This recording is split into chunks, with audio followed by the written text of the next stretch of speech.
estados que participaram inicialmente enfrentavam esse problema, esse também no mundo, a poluição tabagística ambiental. Aqui nos anos 40 para 50, dentro de um bonde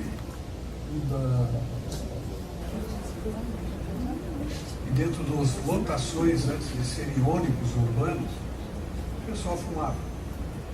E como a gente vê uma propaganda que aparece um pouquinho ali, imagina Curitiba fria, janelas fechadas, clima europeu, gente fumando, só restava tomar Fimatozan, que aparece naquela época.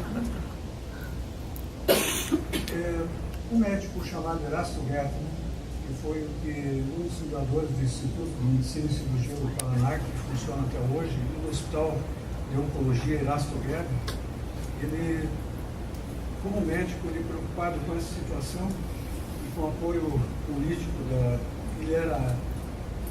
ele foi prefeito de Curitiba também. Nessa época, ele sancionou uma lei proibindo o fumo dentro do transporte urbano, isso em 1952. Essa lei durou 19 anos. Eu fiz uma pesquisa para o livro, fui em 2 jornais importantes de Curitiba, uma pequena nota muito minúscula falando sobre o sancionamento. Como a cultura não era para isso, 19 anos da duração da lei, praticamente ela não funcionou.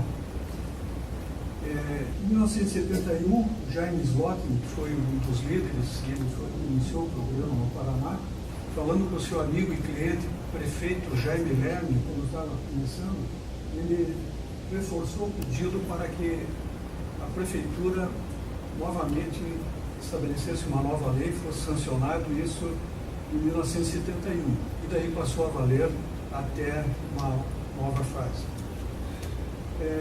Inspirados por uma publicação inglesa, Fumo ou Saúde, um grupo começou a se reunir em Curitiba e usaram esse termo, Fumo ou Saúde, como um lema para desenvolver esse programa. A Organização Mundial de Saúde, nessa época do início dos anos 80, divulgou esse logo, você escolhe Fumo ou Saúde, e foi prontamente adotado pela Secretaria Estadual da Saúde no Paraná. Aqui um grupo reunido, começou com o governador Ney Braga, que depois foi ministro, o professor Jaime Slotkin, o segundo à esquerda, em cima, Coronel Bianco, professor Vitig e Aderbal Forte de Sá, aqui no primeiro plano. Aderbal, um advogado e jornalista, fazendo parte da comunicação no Palácio do Governo, Palácio do Iguaçu, foi encarregado pelo governo Ney Braga, depois Oscar de Novaes, que sucedeu, para que organizasse estratégias desse movimento para o início no Paraná, junto à população jovem, principalmente estudantes, focando na questão prevenção. A gente pode notar como que era na época, uma mesa de reunião cheia de cinzeiros, mas isso fumava-se em todo lugar, que nós sabemos há muito tempo. Aqui, uma outra reunião mostrando Oscar Alves, o último à esquerda lá de óculos, que era o secretário estadual de saúde, que deu muito apoio. O restante, todos os professores em pneumologia. Mais essa reunião e o secretário falando. Prontamente o Estado assumiu esse programa. Pelo que me consta, foi o primeiro Estado da Federação que o governo assumiu oficialmente e tem dado apoio até hoje. Aqui, no lançamento desse programa, segunda da esquerda aqui na primeira fila, a ex-primeira-dama Flora Moraes da Rocha, e vários colegas de medicina, vários políticos, vários representantes da sociedade civil participaram. Era necessária a divulgação, e um dos métodos era através de cartazes. Então teve um concurso de cartazes, e aqui temos o Aderbal Forte de Sá, o professor Jaime Slotkin e outros da banca jogadora. Na época, a propaganda era muito intensa da indústria do tabaco. Então houve uma ideia, vamos fazer uma contra-propaganda. Leve vantagem você também, certo? Não fume, tenha saúde. Venha para o lado suave da vida, não fume. Ao sucesso com saúde. E assim por diante. E a decisão inteligente é parar de fumar. existia a Philip Morris recém-instalada na cidade industrial, que era nova em Curitiba. Eles ameaçaram entrar com uma ação contra o Estado por plágio. Daí um jurista famoso da nossa terra, René Dotti, ele se prontificou a defender. Fez um contraponto com a indústria, eles desistiram e retiraram a ação. Uma coisa muito importante, em 81, foi um seminário, Fumo ou Saúde. Isso foi muito grande, inclusive com convidados internacionais. E aqui, 6 painéis de legislação em fumo, fumo e doenças cardiorrespiratórias, psiquismo do fumante, fumo e câncer, limitação física, uso do fumo e fumo em criança. E aqui nós podemos identificar alguns nomes. Igor Osso, que era um deputado estadual, que assim foi estabelecida a indústria, na cidade industrial, ele já entrou com um projeto para uma lei proibindo a instalação de novas empresas desta área. Do outro lado, no painel 2, tem professores da nossa área da pneumologia, psiquismo fumante, professor Lisandro Santos Lima, que foi um dos maiores clínicos que o Brasil já teve, fumo e câncer, Antônio Pedro Mirra, professor José Rosenberg de Mundo Rude. Painel 5, limitação física, professor Mário Rigato, e Charles Lloyd Sterling, jornalista Alan Kerr, e o técnico da seleção brasileira da época, Tele Santana. Fumo e criança, secretário estadual de saúde, Oscar Alves, Reinaldo Delamário e a Jaque Silveira, todos atuantes nessa área. Aqui lembrando que participantes importantes, Mário Rigato, José Rosenberg e Antônio Pedro Mira. Uma das maneiras da divulgação, e uma divulgação visual, era o camiseta. Viva sem fumar, o logo da Organização Mundial de Saúde, faça a greve do fumo. Então, a Derbal, fazendo parte da comunicação do Palácio, foi encarregado na logística. E ele disse, vamos fazer greve. Mas greve, como dizia o professor Jair Lodi, era uma palavra nervosa, era o período do regime militar. Mas nós tínhamos a condição na época de divulgar isso plenamente, então, mesmo no regime militar, eles sabiam que era uma causa nobre. E tínhamos o Oswaldo Bianco, que era um militar e que atuava como antitabagista ferrenho, e ele fazia o controle da comunicação, o dentel da época. Então ele arrumava um filme falando sobre o malefício do tabagismo, chegava numa emissora de TV e não pedia, ele dizia, divulgue isso. Então, pelo menos teve o lado bom nessa fase. Esse era o aspecto visual e o foco era o jovem. A principal rua de Curitiba, a Rua 15, e o setor chamado Boca Maldita, porque ali se reuniam todas as pessoas emitindo seus pareceres, principalmente domingo pela manhã, então criou-se esse nome, Boca Maldita. O foco sempre foi estudantes, jovens, então colegiais. E aqui foi uma reunião do dia 29 de agosto, um domingo ensolarado, tudo deu certo, e foi divulgado vários lemas, faixas, camisetas, isso divulgação para o público. Isso, nessa época, foi registrado em cartório, todos os objetivos disso.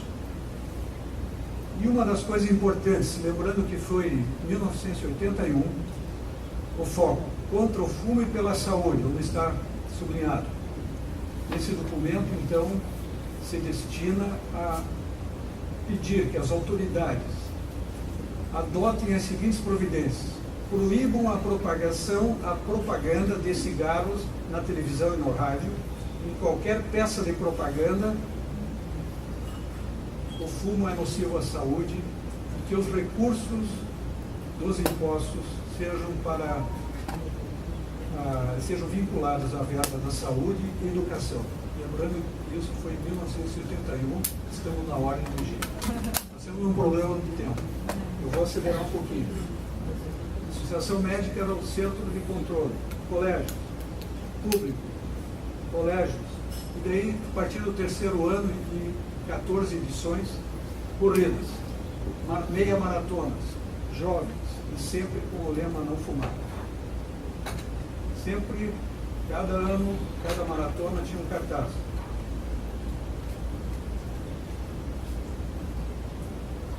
Os trotes, Universidade de Medicina, 81. O povo pede que os impostos sobre o fumo sejam incorporados à verba de saúde e educação. Aqui já foi apresentado hoje, levado por uma proposta do Paraná, com apoio do senador Lorival Batista. Foi sancionado uma lei no dia 29 de agosto, no Dia Nacional. Foi uma homenagem ao Paraná, porque a greve foi levada, toda essa história, e aconteceu no dia 29 de agosto, no domingo. Teresia Agência, que vocês conhecem, ela deu um prêmio de coordenadora de destaque nacional, porque ela incentivou a descentralização e municipalização das ações nas regionais de saúde. Uma médica, vereadora Rosa Maria Chico, que é a mulher, que propôs não fumar em táxi. Doutor Alcides, no primeiro consenso do INCA, foi o único paranense convidado a participar desse consenso, da esquerda, participa até hoje, levou o Ronaldo Laranjeiro, naquela época. Fumo nos hospitais, por exemplo, o Hospital de Clínicas, o professor Rodney Frade Silva, atuante até hoje, presidente da Comissão de Fumo da HC, e Mário Marião, chegou a ser presidente mundial da Sociedade de Cardiologia, era presidente da Associação Paranense contra o Fumo. 1.310 funcionários do HC naquela época foram pesquisados. 20% eram fumantes e a metade, praticamente, queriam parar de fumar. Daí começou um tratamento interno e se tornou livre do tabaco. O Hospital Nossa Senhora das Graças, e também a Valéria esteve lá, deixando o selo, dizendo que era um ambiente livre, sem tabaco. Monitoramos áreas que jogavam de tufas, tinha tubulação de oxigênio nessa área, era um risco. Monitorando uma foto por semana e só acabou. No Hospital São Lucas, Hospital Evangélico, primeiro Congresso Brasileiro Paranaense de Pneumologia e primeiro Congresso Paranaense de Tabagismo. O senhor Ricardo Meirelles esteve presente, no nosso convite, e o professor Rosenberg, doutora, já conheci o dito por ele, doutora Margot. Em movimentos em praças públicas, nos dias de comemoração. Esse do meio aqui, camisa branca, o general Ítalo Conte, que levou a proposta para o Dia Nacional, dia 29. Associação Paranense contra o Fumo, que existe até hoje. Praça Rui Barbosa, reunião dos líderes. Funcionário do Hospital de Clínicas, vestido de palhaço, teve dois movimentos. Primeira e segunda palhaçada. Então eles saíam do hospital, iam até uma praça da universidade, entravam na Rua 15 e até a Boca Maldita com esses cartazes. E ali um colega nosso que faz parte desse grupo de tabagismo colocou: não fume, temos doentes demais. Foi aqui do lado da universidade, uma reunião, na Boca Maldita, pessoal bem animado, participantes de estudantes de medicina da escola evangélica, mostrando os problemas de fisiopatologia do fumo, circulatórias, peças anatômicas, o Conselho Regional de Medicina falando sobre a doença do médico fumante. Então, o Dr. Alberto aqui participou.